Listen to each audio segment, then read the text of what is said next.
Hey, this is George Lopez of ABC's George Lopez. That's right.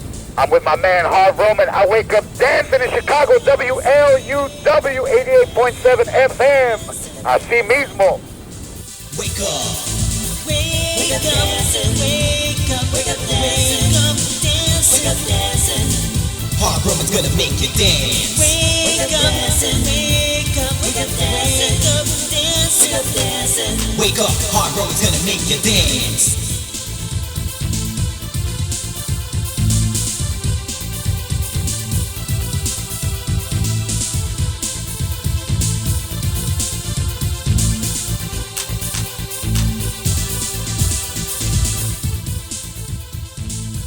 We're sitting here with George Lopez, live at the Funny Firm. George, how are you?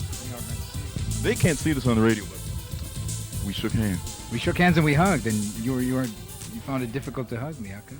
You know what? Because I don't hug people. You don't really? I don't. You're interviewing me now. I'm not used to that. Why is Because we never did that. when you grew up? We never did that. We don't. I've never said I love you to my parents. They've never said it to me. I've only said it to the one person, and that's the person that I fell in love with, and that's it. And we don't. It's weird. I find it strange. Isn't that? Yeah. You know, when I was growing up, I never really said that to my parents, and my grandfather passed away in '88, and that's one of the regrets that I have, man, was that I was never able to really tell him the way we felt about each other. It's weird. I sit there and I think the same thing. I'm like, man, I should say it. And sometimes you sit there and like there have been times where I've tried to hug my mother, or like she'll come up to me because she hasn't seen me for a while, and then my arms will just drop. Yeah, it's an important thing because the human contact, man, is very important. You know, people that you meet and that you like. I mean, you know, there's really no guarantees, especially the way things are in the society, that you're going to be around till you're 70 or 17, man. You know, so I think that in order for us to become quote unquote a kinder, gentler nation, I think that we need to have contact with each other, because I think that one of the reasons why we don't really get along too well is because we don't want to know each other, man, and we want to stay in our own segregated areas, which I think is a problem that they have not only here in Chicago but across the country, you know, because here in Chicago you have where Polish people live in a certain area and Mexican people and Jewish people, and I don't really think that does good for anybody. You know, segregation is not good, man. Look at what's happening in South Africa. It just doesn't really, I don't think we need to be like South Africa here in the United States. I think one of the reasons we fear each other is because we don't know a lot about each other. Does that make sense? That's one thing I did notice about tonight's show. Number one, it was almost entirely different from the last time I saw you, which was just a few months ago. Number two, you seem to do more stuff on current events and social things that people really ought to think about. You know what, one thing that I wanted to convey, because in the beginning you're just worrying about being funny, and I mean there's a lot of comedians that are funny, but you really don't remember them, you know, or you never see them again. So with me and the fact that, you know, I'm on Arsenio every 4 months or Comic Strip Live, and you know, a lot of people come and see me because they've seen me on television. I'd like them to see an actual, a real person, man, because I'm comfortable on stage enough to make people laugh and be comfortable myself. And I think that one of the reasons why people laugh on nights like this, where it's not really that full, is because people feel comfortable with me. Like you saw the girl and the first guy, and they weren't very funny, but then again, they weren't very personable either. It's like they were doing an act. And with me, I'm doing an act, but I also want to be like I'm a human being, man, you know, because it's what comedy's what I've always wanted to do my whole life, and I feel very comfortable with it. So I think in order for, like me being a Mexican guy, in order for people to laugh at things that I think are really idiotic, like 11 o'clock news or cops, and you know, they think that we're all gang related in some way, and we're not. So I think in order to break down a lot of the tensions that exist between like white people and Mexican people is to be like that. It's to be more personable and have more current events. And I'm not angry, but I'm angry inside. But I'm not. It doesn't come across angry, because if I did come across angry, then nobody would really laugh, man, or nobody would come and see me. You know.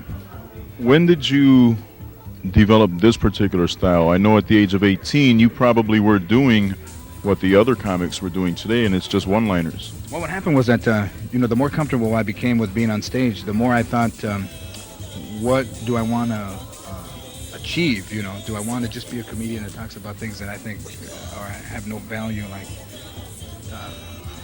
flying? And, you know, it's very safe, because when you talk about flying and talk about even driving in some way, because my driving stuff is different. You talk about actual police versus the normal person. But I think that you don't want to give too much away about yourself. So much like Richard Pryor or comedian or like Lenny Bruce or comedians that really gave of themselves, you put yourself in more of a vulnerable position because you're dealing with the human side. You're not dealing with an act, because a lot of it has to do with me. So it's like you're putting yourself out there, and if people don't like you, then you take it more personally. Like if you do an act that nobody can relate to, like those first two, you don't really like them and you don't really know them. So there's nothing that they've given in their act that gives you an impression that you know anything about them. I think you saw those comedians and you don't know anything about how they feel about certain issues or how they think about certain things. It's always jokes, man. It's nothing that's real. It's all jokes. So I wanted to be real, because I think that with Latinos and just people of color in general, I think we need more real people, man. I think because we're way behind as far as television and movies. I still think television is black and white in a lot of ways, because we're not on any television shows. Like I did that thing about salsa commercials. You see salsa commercials, and salsa is $1 billion business, but when you see the commercials and the actors, they're all Americans. They're all white. That's not an indicative way of the way America is, man. We consume a lot of that stuff, but yet they don't use us in any of the commercials and stuff. So I think that's what I'm trying to point out. Kind of leads us to the political humor that you did tonight, in that obviously you feel that Latinos, Puerto Ricans, Mexicans, Cubans can get more involved in the process, and I guess your style is to kind of shed a little light on it by making people laugh, but at the same time, you're absolutely right about some of the things that you point out in terms of the voting process and everything else. Well, I think that it's unfortunate. It's unfortunate that it's 1993 and this is the first administration where there's ever been Latinos in the cabinet. With Bill Clinton. So in a way, I respect Bill Clinton for putting two Latinos, the Secretary of Housing, Henry Cisneros, and then the Secretary of Transportation, which is an incredible feat, man. And also, I thought that we would have one in the Supreme Court, and we still didn't even know yet. But I would like to see a woman, a Latina woman, in the Supreme Court when that guy is leaving. But I think that as people, we don't realize the power that we have, with our money and with our vote, man. Like I did that joke about the more of us voted, and normally we don't. We go like, hey, I'll go tomorrow, like we put off stuff, which what we do. So we need to be more assertive and think, what, I'm a citizen, I pay taxes, I need to be heard, I need to vote, because they all count, man. All the votes count. And in order for us to become more powerful, we need to understand that, and we also need to understand that we spend millions and millions of dollars on products every day and billions every year.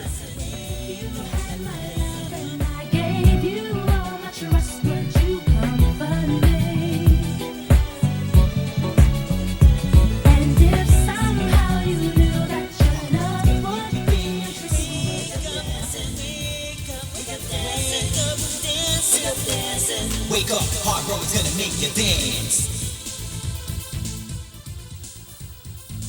This goes back to what you had talked about before, where people have to learn to make decisions for themselves as opposed to these little group decisions, which is what comes out of the gang banging and the drug dealing that the young people are doing. It's more or less a group decision and peer pressure. How are things now in LA? Last year when we talked, it was a little bit following the Rodney King verdict. Now here we are again, and it's the Rodney King thing all again. You're from LA. How do you see things that have changed maybe in the last half year or so? Well, I think that there was still a lot of anger, but I think the anger is in the wrong place. I think what offended me as a Latino was that when the verdicts and they were having the trial, that they called the National Guard and they put up barriers and they put police on tactical alert. It's almost like if they were dealing with animals and not human beings. It's almost like if they say, well, if this verdict doesn't come out the way we planned it, the animals are going to run free and break out of the zoo. It offends me, man. It's almost like if you go to someone's house and they hide the good stuff from you because they know that you're coming over. Like if all of a sudden you're eating with paper plates and paper forks because they don't trust you. That's what I think it is. It offended me that they would not think that we would riot. Just naturally that our instinct is to be violent. So what was cool was that nobody did, man. Nobody rioted, nobody looted, and the National Guard was in the street on tactical alert for nothing. I think the first time it happened, it was a spontaneous thing. I don't think it was planned. It was spontaneous, and the four police officers were found innocent. Which in this trial, two of them were guilty, and I think the two that were guilty deserved to be guilty. The Sergeant Kuhn and Powell. Those two, the other two guys, I mean, they were involved, but not to the degree that these two were. So this thing is far from being over. They're having appeals, and I think that as gangs go. I think that there's a lot of peer pressure to be in a gang, and a lot of times maybe you don't want to be in it, but then you have trouble saying, "Hey, I don't want to be in this," because you're going to think that you don't want to belong, and you're only going to do it because your friend is in it. But I tell you what, man, people are dying, and kids are losing their lives for the fact that they can't make their own decisions, and I don't feel that that's right. And a lot of times in Los Angeles, they say that being in a gang is like being in a family, but really think about it. I mean. No, you only have one family, man. I don't believe that gangs are like being in a family, because they threaten people, they commit crimes, and I just don't see that. I think that, like I told you, it becomes with the individual. I was never in a gang, yet I had opportunities to be in gangs. All my friends were, and I didn't, because I think that, and I was like banned from hanging around with these guys. And these guys I grew up with. But unfortunately, when I look back and try to find these guys, 3 or 4 of them are dead. One's in jail, and these are guys who are 32 years old and don't have a car. They ride bikes, and I think that they really don't see life as a future. I mean, they just see as what's happening now within the next 2 years. But you want to live a full life, and when you're 35, I mean, where are you going to be? The same place you were when you were 15? You don't really want to be there. I've seen people who are, and it's not much of a life, and you're only given one opportunity to live. So, we're actually getting into a deep conversation, which could go on forever, but what might the solution be, number one, from the standpoint of a young person who can either work at a fast food restaurant or make a lot of money doing something else, and then from the parents' point of view, where, number one, parents have trouble controlling their kids, number two, if their kids are coming home with a few $100s a week, how can you discourage them from doing these things? Well, maybe you come home with a few $100s a week, but is it really worth the chance that you may lose your life, or you may lose the life of someone that you care about? Because if you're dealing drugs and you're making $300 a week, and you're putting yourself on the line every day, man. I mean, and if you educate yourself, you don't need to work at a fast food restaurant. If you go to school and educate yourself and believe in yourself and make your own decisions, then I don't see why you should be in a McDonald's when you're 26. You really can accomplish everything that you want. If it's, I was 12 and I wanted to be a comedian, man. I'm going to be 32 on Friday, and I'm a comedian. Well, that wasn't part of the act. You're actually your birthday, so happy birthday. Thanks. And what I really want, I always believed it could happen to me, and I never let anybody discourage me. I never told my friends, that I wanted to be on the Tonight Show with Johnny Carson, because they would have told me, "Oh man, you're wasting your time, man. Who's going to see that?" I didn't want to get advice from anybody. I believed in myself, and I really didn't. It didn't matter to me what anybody said. So I think that individually, when you go to bed at night, you lay in bed and you think, what am I doing with myself? Am I doing something that I should be proud of? Am I stealing? What am I doing? Am I hanging around in a gang when I'm thinking that I'm really afraid? And you don't tell anybody you're afraid. Somebody pulled a gun on you, man. I know very few people who are going to say, hey, well, that doesn't bother me, a gun. I know people that are going to be afraid. And I think that when they're in groups, you're not as afraid, but how long can you gangbang, man? There's not a future in gangbanging, man. What can you, as George Lopez, the comedian, do? And it's kind of a tough question to ask, but this is what pops in my head. What can somebody like you, who's in a position where a lot of people can be impressioned by you, do that maybe can open up some eyes? You can do an Arsenio and expose yourself to a few million people. You can do the Comic Strict Live that's coming up. And what are the type of things that you can do, and then maybe people who are not you,